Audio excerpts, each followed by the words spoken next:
Welcome to the Atomic Impact Podcast. I am your host, Jason Osborn, and on this podcast, we interview successful business owners for them to share atomic, impactful lessons that they've learned along their journey of their business and share them with us as well. As always, this show is sponsored by the reverse podcast method, the new way to close deals that doesn't rely on any of the old traditional methods that everybody hates. We use this method to book 26 qualified leads and sales calls in 10 days without any ad spend, outreach, or endless social media posting. To find out more, send me a direct message on LinkedIn to have a chat. That's Jason A. Osborn, and the link to that will be in the show notes below. But on today's show, our special guest, and I'm going to do my best to pronounce his name properly, Elvijs and Plugis. I think I've got it somewhat close, but he is on the show today. He can correct me on that, but he is the owner of Sigulp, and they're providing strategic marketing, consultancy, and 360-degree delivery. So welcome to the show, man. It's great to have you here. And I want to just ask you a question that I always love asking people to start off with, and that is this. If you were able to go back in time to when you started your first business, what's the number one piece of advice that you would give yourself? Thank you, Jason, for having me here. It's such a pleasure. It's a great question. I think a lot of people have mentioned it, and I would agree with them now, but I didn't agree with them then.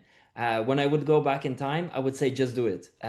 Because in the past, I used to try to learn everything there is possible to learn about certain subjects or things, and just using that time instead of actually doing, because you learn more through doing than just learning. So I guess I would say that to myself, but probably if I hear it from myself in the past, I wouldn't believe it anyway. Yeah, yeah. Expand on that. I mean, I think we all understand the concept of just do it, but what's for you, what does that mean? It means, in a sense, for example, if you want to learn a social media marketing, right? And you start watching courses about social media marketing, what channels are there, what you need to do, then you start understanding hashtags and everything. But if it's a new world to you, you don't understand exactly what they're referring to. You understand the concept, but not a practice. It's like somebody telling you how to dig a hole with a shovel, but you would learn the information about it. But if you never put muscle into use, you wouldn't understand what it means. So instead, you would have probably opened a social media account, start experimenting, trying how to do a social post, how to find these hashtags, what does it mean? And then maybe watch the course with it because you're practicing, you're already doing it, so you have the results, but at the same time, you're learning to become better at it. So I would Yeah. recommend that for myself in the past, where it's related to the business operations and also at the same time of learning operations as itself. Yeah, yeah, I love that. I think the just do it bit is so important because oftentimes we theoretically know what we're doing, but until we actually do it, we don't really know anything, which is always really important. So, you talked about the operations learning around stuff. What are some of the biggest challenges you've had in your business around operations, and what have you done to mitigate that and solve those challenges? I guess the biggest challenge for myself is time management in the sense of you have a lot of things to do, and then you think that there are things that are important, and then there are the things that actually are important. But when you're in the moment of the heat, when everything is kind of under the pressure, you don't think sometimes clearly. You start trying to clear certain tasks you have, but these tasks are actually not helping you. They're building more tasks on top. So therefore, I think time management is the biggest challenge I have at the moment or and in the past, and I'm still trying to figure it out. And I think it's a lot of business people have this challenge because yes, you can delegate and yes, you can build a team, but then there's this insecurity within yourself. Are they doing the job as good as I could? And of course they're not because they're not the business owner, so they don't have to, but you still want that quality there. So then you try to do it yourself, but then you burn in the process. So I think it's something that a lot of business people are struggling. Yeah, yeah. You summed up the vicious loop of that very well. That's it's so true. We go this cycle, we have someone do it, they can't do it as well as us, so we take it back on board, and it's just this cycle over and over and over again that just sucks our time from actually focusing in on the things that are going to help us grow our business. Is there anything that you've put in place within your business to help you to catch yourself when you are doing that? And also, have you put anything in place in terms of better hiring or better outsourcing of what you're doing so that you're not stumbling over those same obstacles over and over again? The good question. So I've been quite aggressive with myself in a sense of I've gotten So when I work with somebody, I say that they're my partners. And because they're partners, I give them authority to tell me to basically shut up and just do certain things in certain way. Whilst yes, I'm their boss, but also I wouldn't hire them unless I wouldn't need them, and therefore I wouldn't trust them, right? So I trust them, so therefore there are moments where I tell them, look, when you see that I'm doing something too much, or it would be fine the way it is fine, just tell me, look, this is the moment where you told me to tell you. Please trust me, this is going to be fine, let it go. And if that happens, even in that moment, I do feel an ego and heat. I'm like telling myself, I did put this person in there. I did set it to them. I will let it go. And many times when I look back, it's like, that's so great that they did that because it actually worked. I would have burned myself out trying to fix that thing. But at the end of the day, usually everything works out at the end. Yeah. You said something, I loved it. You said you can feel that ego. And that I think is the real crux of the matter, isn't it? It's the ego we have of business owners thinking, okay, I can do it better. I need to step in. I need to do this instead of feeling it, but also releasing it at the same time and trusting the people you've hired. Um, Talking about that whole ego side of things, this is a huge question, but what other areas in your business have you felt like ego has slowed you down on?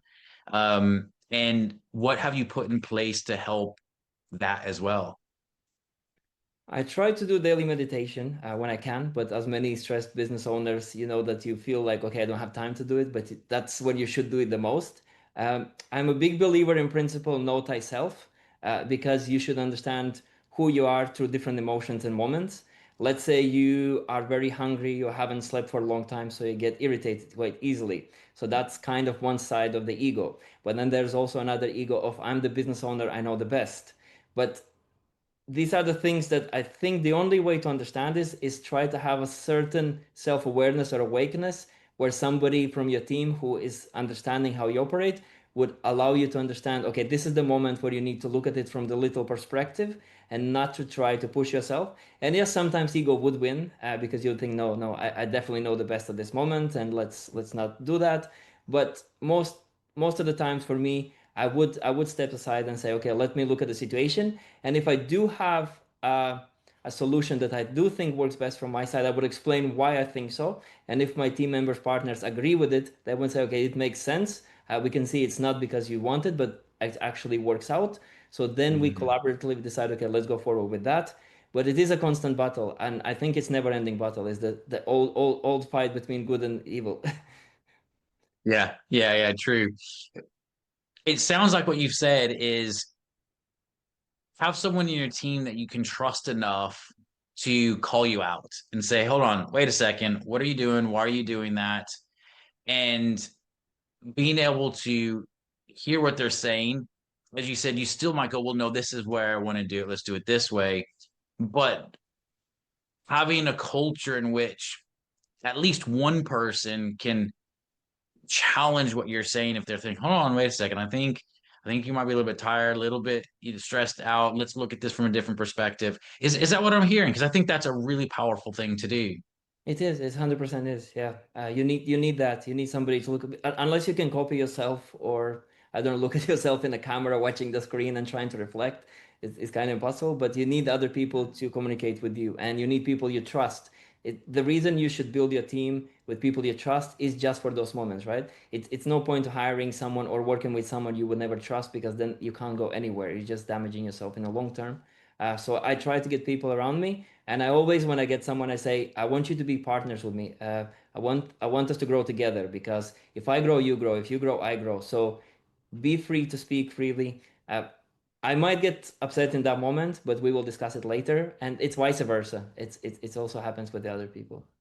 Yeah, I love that, man. Such a great, great culture to have in businesses for sure. So when you're looking at what you're doing right now in terms of marketing and what you guys are providing, what are some of the biggest challenges you think that businesses are facing right now with all of the changes within how marketing is being delivered, AI challenges? Obviously, there's a lot of benefit to AI, but anything like that you're seeing in terms of marketplace right now? Two challenges I see in there. One challenge is a lot of people, business owner or startups, or even I've heard a big CEOs for medium level companies, they decide I don't require marketing team anymore. I will just ask ChatGPT or any other AI, and whatever they advise, I will do. Usually what happens is advice is one thing when you look at the ChatGPT and it says, yes, go right or left. But then again, somebody needs to implement that action. And that's where the team comes in. And then also a team requires the common sense to understand whether this action damages company or helps company as it progresses, right? Because AI cannot identify how it's going to progress. That's one of the things that's big thing happening. And a lot of marketing team members, especially new generation, they also rely a lot on AI. So instead of using their knowledge, what they've learned or practiced, they say, I know this is the best way, but let me ask AI. And if AI says you should do it this way, they usually go that way. And that's when I sometimes come in to fix these things because there's a lot of damage caused. And then we sit in the sessions and be like, okay, guys, you can probably use the tool to support your knowledge, but you should not implement it unless you understand where it's going to lead to. So that's one of the challenges. The second challenge is there's a lot of scam happening at the moment, whereas a lot of international companies and local companies would promise a lot of marketing results, take a lot of money, and then usually disappear, change the name of the company, and start doing again. So that means that the trust is becoming in less and less in the industry. Businesses and business owners are saying, I can't trust marketing company. I have tried, I have failed. They just take my money, nothing is delivered, so therefore I don't need them. But it's very unfortunate. It shouldn't happen that way because marketing does work if it's implemented in the right way. It is necessary. It's just I hope that people will find a way how to identify who to trust or not to trust. And I know it's very hard and it's a long way to debate, but those are the two challenges I see at the moment. Yeah, yeah. I think you're spot on with that. Absolutely. There definitely is a trust element that I'm seeing as well, where it's just it's taken a little bit longer for people to make some buying decisions, which is fine. I think that's actually a good thing. But I really love what you said about people just relying on AI too much. And I totally agree. I've seen so many things, even when I, quote unquote, consult with GPT, it'll tell me things, and I'm like, yeah, theoretically that sounds good, but in practice, I know that's not going to work, because I've been doing this for 20 years. And so it is really important, I think, to have the experiential knowledge. I think AI is incredible. And of course, in the next months or years to come, that may change within AI. But at the moment, there is what you're saying is I completely agree with is it's like, yeah, you put some common sense behind it. Where's that going to go as opposed to just not thinking around it, which I think is I think what is one of the big challenges around AI. People I think are just stop thinking because they think AI knows everything. And it might do one day, who knows? But at least right now it's not, which is I think really key. Well, where if you look at the next 2 to 3 years of your business, what are you wanting to achieve? What are your goals? My goals are to have an extension in multiple countries. Whilst I serve clients on a global scale, my hub is in London at the moment, but I do travel a lot and I do require to hire a team from time to time basis in different countries. So what I want to and what I'm looking for now, I'm working with few investors in different countries, like Saudi Arabia, Switzerland, America, specifically New York, and potentially other extensions of states, where I can open my office hubs. But this is where comes ego is, do I trust the partners? Can I place them to be in charge? Will they do as Yeah. good a job as I can? Can I trust the reputation they will build behind my brand? So these are kind of things I have to overcome. But once I do, I hope that I can expand globally. And my mission is always to be a partner, a marketing partner, because I want to ensure that people and companies and brands I work with that they have a partner on board. It's not like let me deliver services, you paid me the money, I did what you asked me, goodbye. It's about what do we want to achieve collectively, and if we can't achieve, what can we do to kind of bypass that. Yeah, yeah, I love that. That's what a great goal, man. That's amazing. Well, for people that are wanting to learn a little bit more about what you do and the services you provide, what's the best place for them to contact you? Sure, you can find me on LinkedIn, Elvijs Plugis, or my website, www.sigulp.co.uk. Wherever you find me on socials or where I'm happy to communicate. I also help a lot of startups or people who want to come into marketing industry with an advice. So feel free to reach out. I'll be happy to support. Amazing, amazing. Well, Elvis, thank you so much for being on the show today. It's been a great privilege. And guys, please do find him, look him up, visit his website for anything that you might need help with. So again, thank you so much for being on the show. And as a reminder for everyone listening, this show is sponsored by the reverse podcast method, the new way to close deals that doesn't rely on any of the old traditional methods that everybody hates.